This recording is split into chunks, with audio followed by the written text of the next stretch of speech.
Welcome to kitchen moonlight. आज मैं बना रही हूँ पनीर टिक्का। उसके लिए मैंने 1 कटोरी दही को कॉटन के कपड़े में रखकर उसे छान लिया है। तो वो अब हंकट बन गया है। उसे एक बड़े बर्तन में लेकर और फिर हम उसको मिक्स करेंगे। तो उसमें मैंने लिया है साथ में 1 चम्मच जीरा पाउडर, आधी छोटी चम्मच काली मिर्च पाउडर, 1 चम्मच लाल मिर्च पाउडर, आधी छोटी चम्मच हल्दी पाउडर, आधी छोटी चम्मच गरम मसाला पाउडर और साथ में 1 चम्मच अजवाइन को हाथ में क्रश करके ले लिया है। और फिर कसूरी मेथी को भी थोड़ा सा तवा पे गर्म करके उसे ले लिया है। उससे खुशबू बड़ी अच्छी आती है।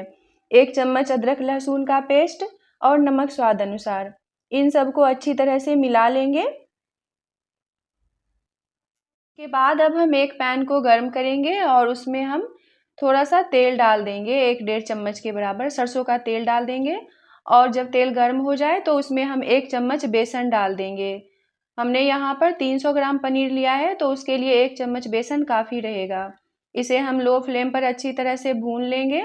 इसे हमें जलाना नहीं है, बस इसका थोड़ा सा कलर चेंज हो जाए उतना ही हमें भूनना है। तो यहाँ पर हमारा बेसन लगभग भून चुका है। तो अब फिर इसे हम निकाल लेते हैं। इसके बाद हम बेसन को इस दही वाले मिश्रण में डाल देंगे और उसे अच्छी तरह से मिक्स कर लेंगे। और फिर यहाँ पे हमने लिया है कुछ सब्जियाँ और पनीर। पनीर को चौकोर भागों में काट देंगे, बड़े बड़े हिस्सों में। और एक टमाटर को उसका पल्प और बीज निकाल कर उसे भी चौकोर भागों में काट लिया है। साथ में शिमला मिर्च और प्याज को भी सेम वैसे ही बड़े बड़े भागों में काट लिया है। इन सबको अच्छी तरह से मिक्स कर देंगे हल्के हाथों से और फिर उसे थोड़ी देर के लिए मैरिनेट होने के लिए रख देंगे।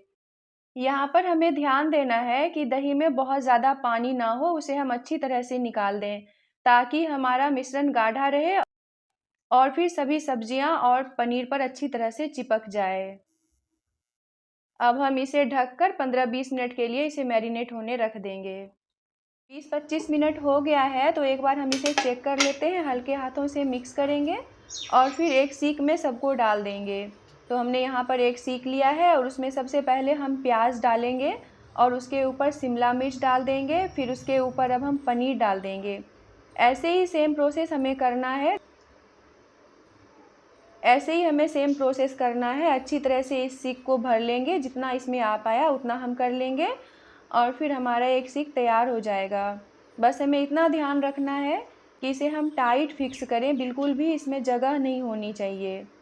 तो ऐसे ही हम बाकी सीख तैयार कर लेते हैं और उसके बाद फिर अब हम इसे सेक लें। ये पनीर टिक्का बिना अवन और बिना तंदूर के बना रहे हैं। तो इसके लिए अब हम एक नॉन स्टिक पैन को गर्म करेंगे और उस पर थोड़ा सा सरसों का तेल डाल देंगे और उसे गर्म करेंगे।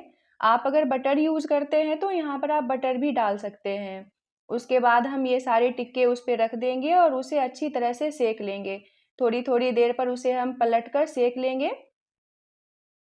जब वो अच्छी तरह से सीख जाए तो उसे फिर निकाल देंगे। हमारा टिक्का लगभग तैयार हो गया है, लेकिन उसमें एक स्मोकी फ्लेवर आए जो तंदूर से आता है। हमने एक जाली लिया है और उस पर अब हम ये टिक्का डाल देंगे। उसे बिल्कुल लो फ्लेम पर धीरे धीरे करके उसे सेकेंगे। जब वो थोड़ी देर और सीख जाए, उसमें थोड़ा सा कलर आ जाए, तो हम उसे उतार देंगे। फिर हमारा ये टिक्का बनकर तैयार है। आप इसे हरी चटनी के साथ सर्व कर सकते हैं।